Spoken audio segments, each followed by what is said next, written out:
একসময় অতিথি পাখির অভয়ারণ্য বলা হলেও এখন অনেকটাই পাখিশূন্য বরিশালের লেকগুলো।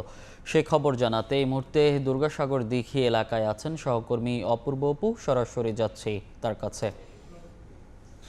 মৌসুমের এই সময়টাতে অর্থাৎ ডিসেম্বর শেষ সময় থেকে জানুয়ারি হয়ে ফেব্রুয়ারির মাঝামাঝি সময়ে বরিশালের মাধবপাশার দুর্গাসাগর দিঘিতে অভয়ারণ্য হতো পাখির কিচিরমিচির শব্দে, কিন্তু এখন তার উল্টোটা, কোনো পাখি নেই, অতিথি পাখি নেই।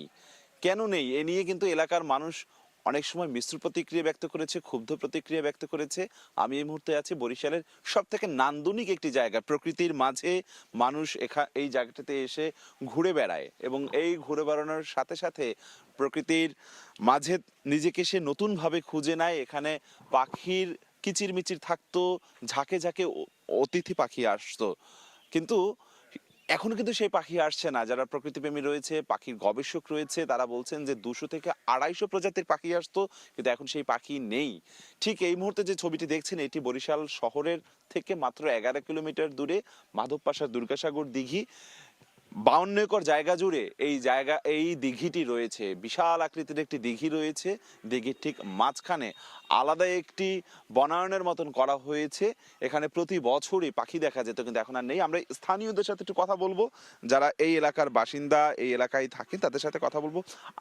আপনারাই বলছিলেন যে এর আগে এই জায়গাটিতে পাখি দেখা যেত, সেই পাখির কিচিরমিচির শব্দে আপনাদের সাত সকালে ঘুমটা ভাঙতো, কিন্তু এখন নেই। কি না থাকার কারণ কি বলে মনে করেন আপনারা? না থাকার কারণ হচ্ছে যে আগে এই জায়গায় বন জঙ্গল ছিল, একটা গ্রাম্য পরিবেশ ছিল। এখন সবকিছু কেটে দেওয়ার পর থেকে এই পাখি আর নেই, ঠিক আছে। আর ওনরা যতটা পরিষ্কার করবে, যতটা আপডেট করবে, অতটা এই পরিবেশের জন্য ক্ষতি। কিন্তু এটা স্যারেদের দ্বারা বলা হয়েছে, কিন্তু স্যারেরা এটা দিয়ে কোনো গুরুত্ব নিচ্ছে না। আগে যতটা হাজার হাজার আমার নিজের চোখে দেখায়, এই অর্ধেক পর্যন্ত পাখি এসে বসে থাকে, একটা হাতে তালি দিলে হাজার হাজার আকাশ কালো হয়ে যেত। এখন আর কোনো পাখি নেই, একটি পাখিও এখানে আসে না, শুধু কারণ এই বন জঙ্গল কেটে ফেলার জন্য। মানে এই জায়গাটাতে আরো অনেক বেশি বন জঙ্গল ছিল, যেগুলো এখন আর নেই। অনেক বেশি ছিল, এখন আর নেই, কিছু নেই। কেন না থাকার কারণ কি? না থাকার কারণে এগুলো সব পরিষ্কার করে ফেলাই নেওয়া হয়েছে। আর উপর সাইডে বিল্ডিং করা হয়েছে, এবং কি ভিতরে একটা দ্বীপে, ওই দ্বীপটার ভিতরে একটা কৃত্রিম চাঁদের ব্যবস্থা করা হয়েছে। ওইখান থেকেও একটা নষ্ট হয়েছে। আর ওই যে দেখতে আছেন যে আছে হাঁসের খুব রাখা হয়েছে, এই কারণেও এইটা সমস্যা আছে। স্থানীয়রা যেটি অভিযোগ করেছেন বা তারা যেটি বলছেন যে এখানকার যে বনায়নগুলো ছিল, সেই বনায়নগুলো আসলে কেটে ফেলা হয়েছে অনেকগুলোই।